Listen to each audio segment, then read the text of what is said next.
Hey everybody, it's your boy VG Time back again with another video. Coming up this weekend, My Locals is going to be doing the Twin Suns format. This is the multiplayer format that FFG had made on launch for Star Wars Unlimited card game. If you haven't had a chance to play it, I do suggest you do so. I have played a few games with the deck I'm going to show you today, and I have just been having a blast. Now, I believe that Twin Suns is the most important format in the game. And let me explain why. I play a lot of card games from various companies, whether it be Bandai, Upper Deck, Konami, Wizards of the Coast, Bushiroad, and most of those games have not come out with a legit multiplayer format. The designers are not building their cards with multiplayer in mind. And instead, they're looking for the community to just come up with a grassroots version of multiplayer. Because that's how Commander and Magic happened, right? Players came together, they decided that they were going to play multiplayer Magic in a unique way, and then eventually it became what we have right now, to the point where it's arguably the most popular format in actual constructed Magic. The reason why this is the case is, I believe, multifold as far as why that format is popular and why Twin Suns would be popular. One, you don't have to spend tons of money on the expensive cards. Now, what I mean by that is that you're going to probably want to get the expensive cards, but you only need one copy of it, right? So you don't have to have 3 copies of Boba Fett or multiple copies of Vader. You just need one and one. And if you don't have them, you could probably get away with bad substitutes due to the speed of the game. Nextly is that you could build these decks over time. That's one of the things that Commander is known for, is that you can start off with a pre-con, and every couple of weeks, every month or so, you can add a card here, a card there, until you get to the point where you're at the same power level as people on the table. And then lastly, it's a super social game. One of the things that make Commander super accessible, and I see all people from all walks of life playing it. I see men, women, young and old, all playing the game, and it's because of the fact that it's less sweaty and less try hard. People are usually around the table communicating and helping each other understand what's going on and how things are played, and everybody is learning from each other, right? And with that, you will see a lot of the same things happen in Twin Suns. But where Twin Suns different from Commander is that it fixed a lot of the problems that I personally have with Commander. So one, the game itself prevents certain situations from occurring. One of the things that's common in Commander, especially if someone has an extremely powerful deck, is that they'll sit there and be doing a bunch of loops for a ton of time, right? And you just gotta sit there and watch them do stuff. And sometimes people just quit the game because they don't want to sit there and watch that stuff happens. And it's like a feel bad moment. It takes away a lot of fun.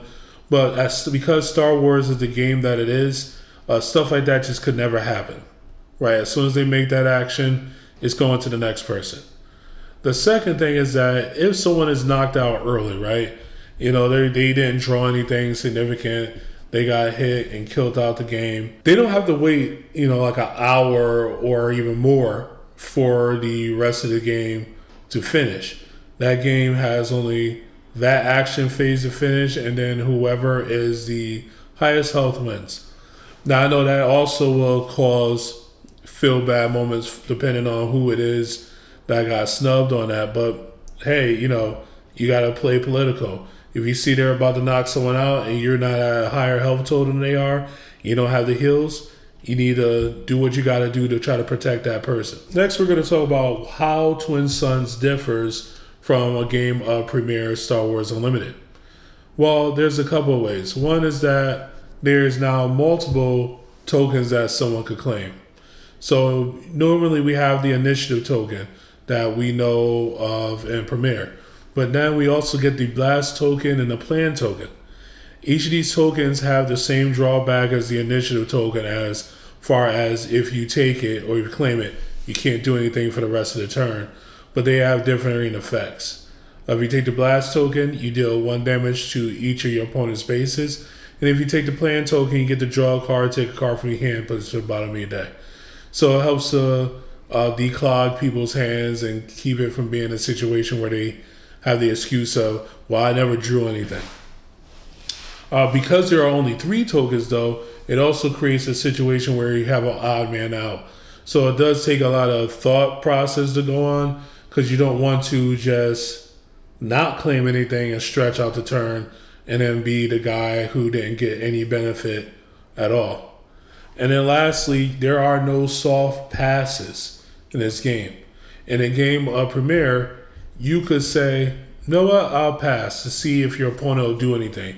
And if they do something, it will come right back to you, and then you're allowed to respond. In Twin Suns, if you soft pass, your turn is over. You're just going to sit there and watch everybody else plays as it goes around you.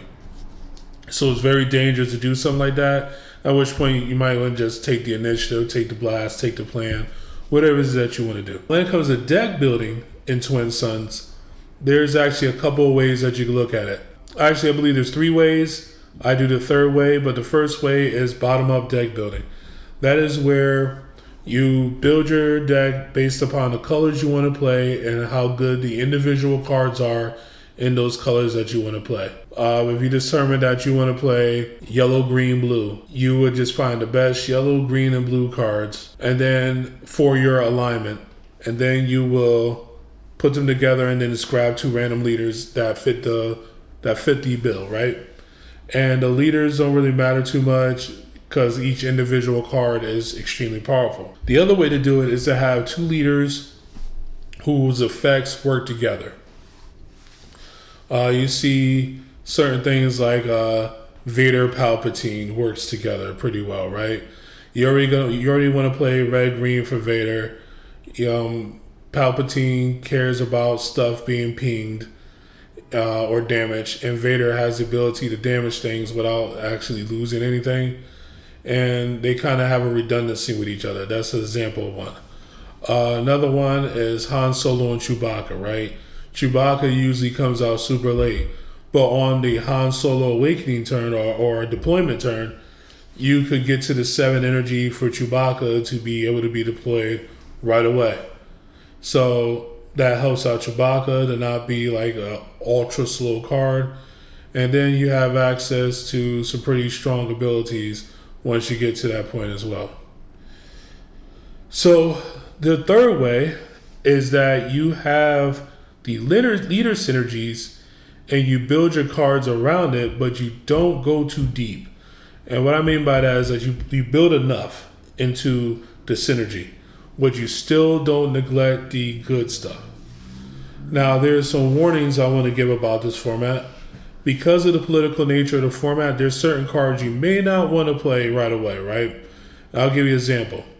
Here we are on Star Wars Unlimited Database, and I have these 2 cards right here, Smoke and Cinders and Forced Surrender. Both of these cards are quote-unquote multiplayer cards, right? But these 2 cards will make your opponents turn on you as a table and kill you. So don't do that. Another example of such a card, Super Laser Blast, right? Something like this, defeat all units. I understand it. I could appreciate it.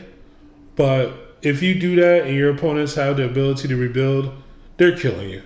So, be careful about playing cards like this, right?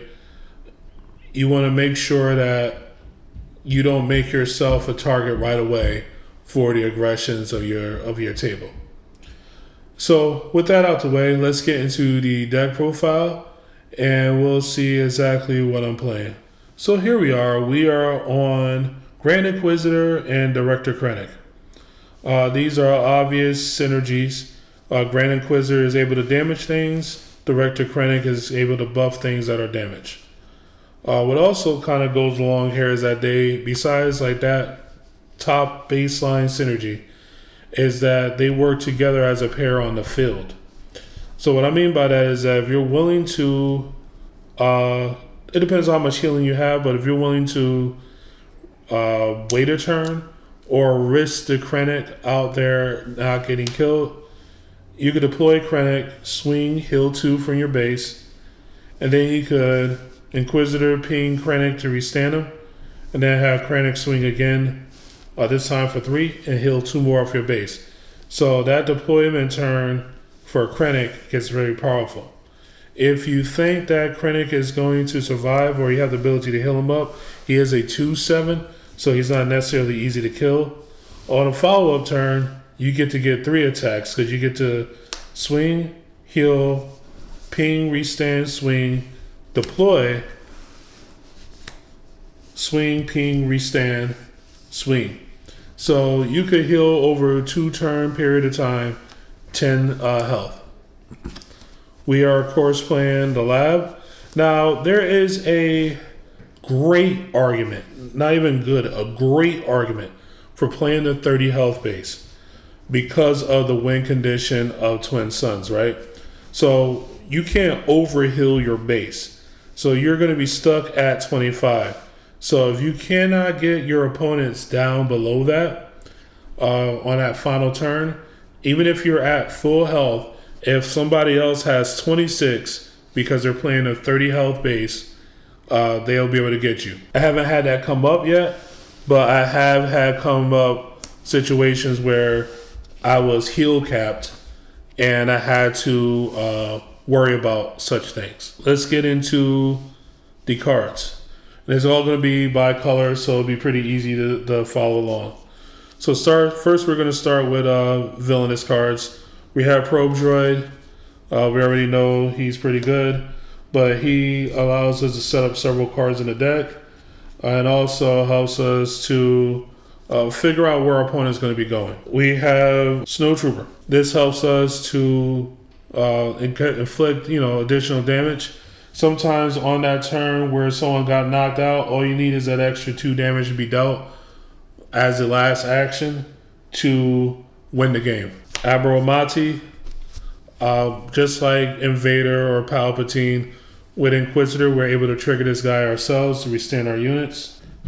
We have General Veers, a Lord. You put him out there, your opponent is going to kill him. So he kind of just draws removal away from yourself. Cell Block Guard, you need some type of Sentinel. This is my choice for it. And then in the sky, we have 1 copy of TIE Advanced, who is able to pump just about every single unit in this deck, including our leaders if we draw it a little later. Then we have for blue, 1 copy of 2-1B Medical Droid. So this card has synergies with Grand Inquisitor. It has synergies with Krennic. You want to be able to 1 heal, 2 heal your guys. You're going to be dealing the 2 damage, and you want to swing with this guy and heal the 2 damage that you dealt, depending on what guy it is. Scout Bike Pursuer. This guy is the poster child for these 2 working together. If you open with this, you're able to ping it for 2. It has grit, so it becomes a 3/4, and then because of his permanent, it becomes a 4/4. And you're able to swing for 4 off the rip. We have 1 copy of Regional Governor. A lot of people say cards like this don't work in multiplayer, but they absolutely do. All you have to do is create a situation where the resources have to be spent to remove this, instead of doing what the person wants to do that turn. So if you know that they're coming up on their 8th resource, Super Laser. If you know they're coming up on their 7th resource and they're playing green, Darth Vader. And that way you don't have to worry about these cards, and they have to again use resources to deal with them. Deal with the Regional Governor. 1 copy of Death Trooper, just a good solid drop. Del Meeko. Del Meeko has Restore, but Del Meeko also has the tax ability on opponent's event cards, which again helps to delay a few things. And if they want to get rid of Del Meeko, they have to then run at Del Meeko, most likely.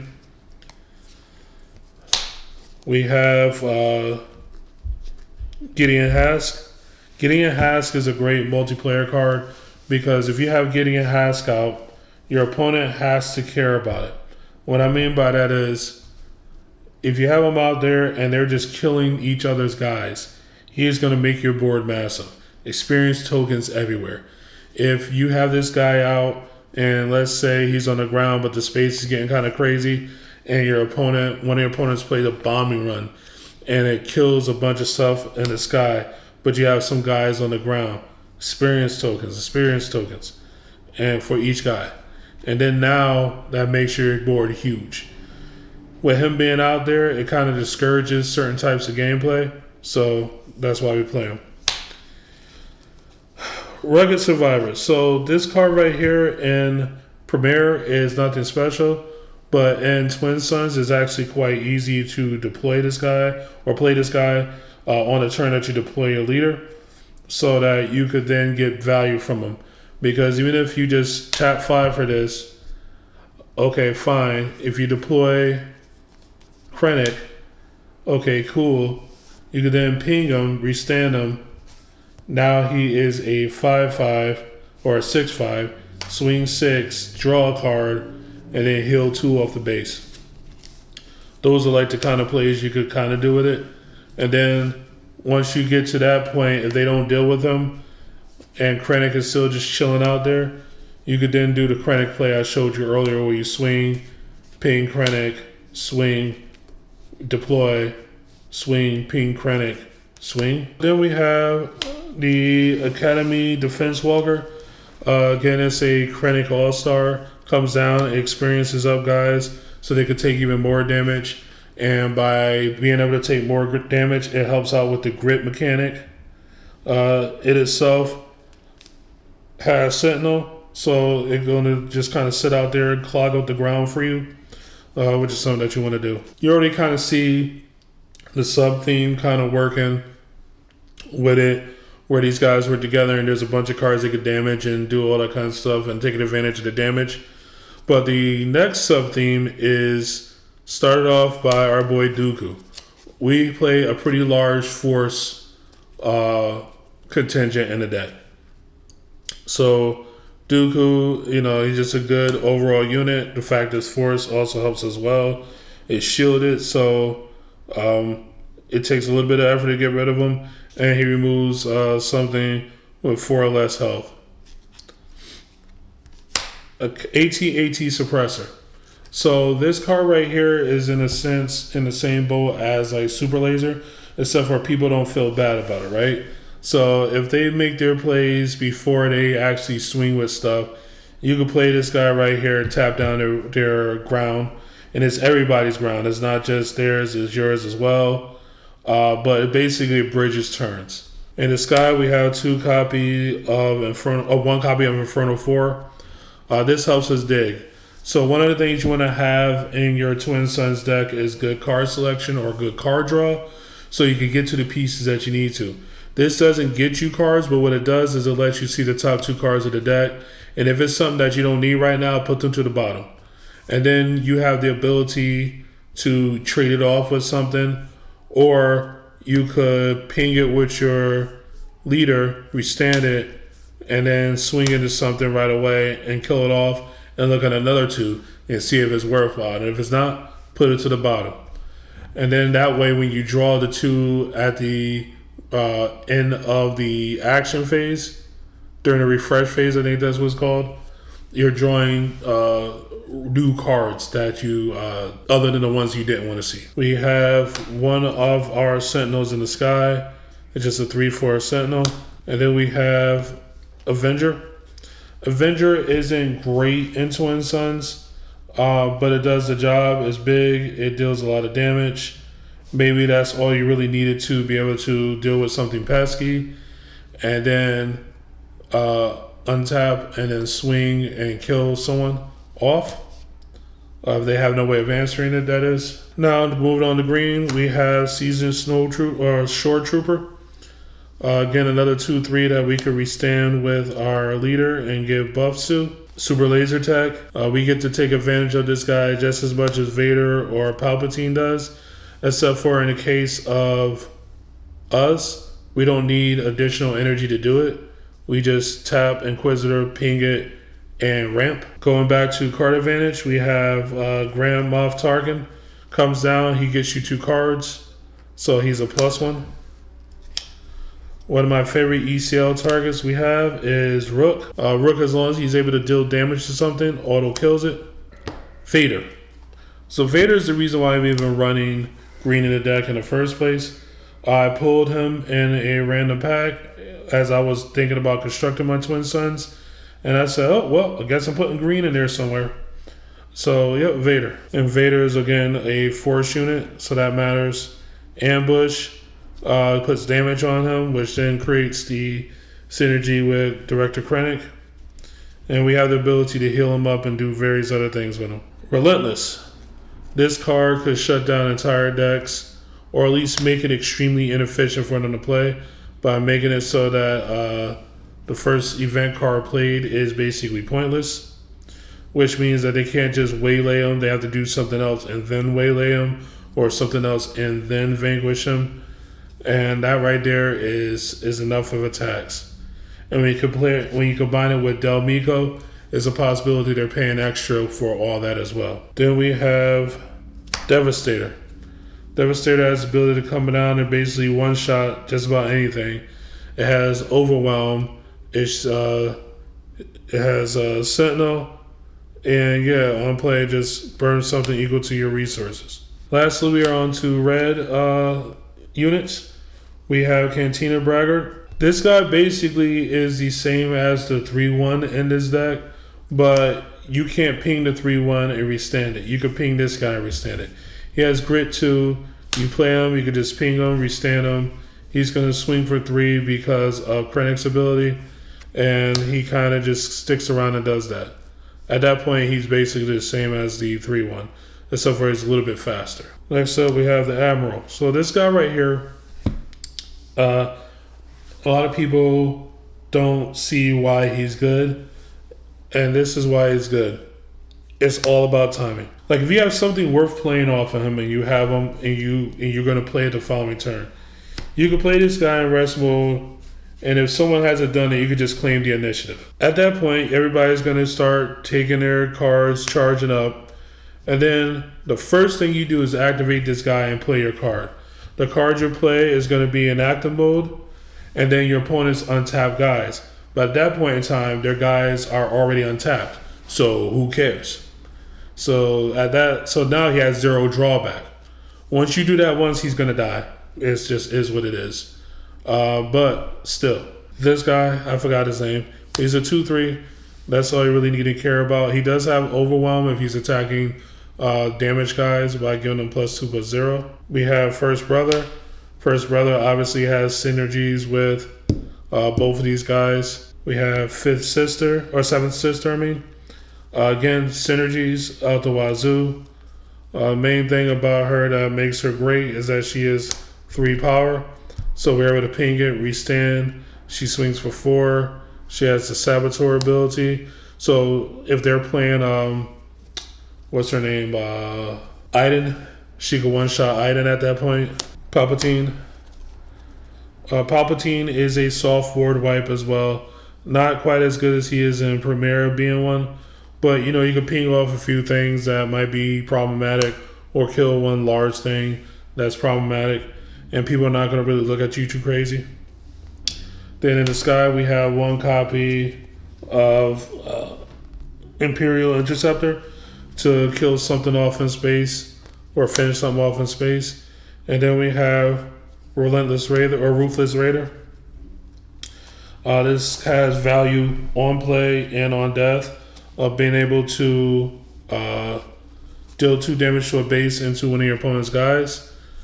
You have the ability, if need be, after you got some value off him, to possibly kill him off with your own leader so that you could trigger his on-death ability.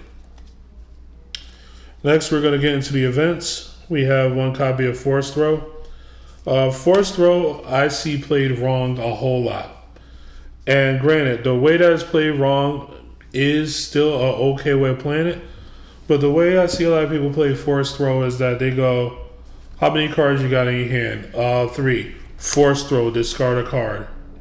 And then your opponent looks at their hand. They usually pick the cheapest thing out. They pitch the card, and they're like, okay, I'm dealing like 1 or 2 to this thing over here. That's the wrong way to play Force Throw. Force throw just to ask you to choose a player. So you could choose yourself. And that's when the true power of force throw comes through. You choose yourself, you pitch something big and stupid, and you could kill off something big and stupid. Simple as that. Force choke is another great card. This works on non-vehicle units, which is every single leader.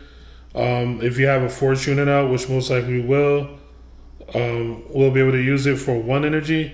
And then you deal 5 damage to something, and that controller, that something draws a card, right? So you're able to hit leaders, you're able to hit, important battle cards, stuff like that. One shot like a Boba Fett, whole 9. Mission briefing. Target player draws 2. You will see this and think that you're supposed to use it for yourself. You can, but I like to use this for the player who has the answer for the situation that we're currently in on the board, right? So if you're in a situation where someone needs to play a yellow card, or someone needs to play a green card you don't have, or whatever, or someone might have an answer on light side and you're on dark side, give this to them, let them draw the cards and get to what they need to get to. Bombing Run. Soft board wipe as well. It deals with a particular area. It deals damage to all that area, and you might kill a couple of things here or there. And again, you don't usually trigger full on everybody's gonna kill you. Repair is a great way to cheese a win at the end of the game. Sometimes just healing an extra 3 is enough to put you 1 point above the other person, and then you just win the game. Make an opening. This card right here has multiple purposes. One is that you can use it to heal, but the better way to use it is to prevent someone else from dying by making a card that would kill them 2 power less. And then you happen to be able to heal after that. Takedown. Again, removal that can hit leaders. That's what we care about over here. Vanquish. Removal that can hit everything else. I know I talked about it, but it is what it is. Super Laser.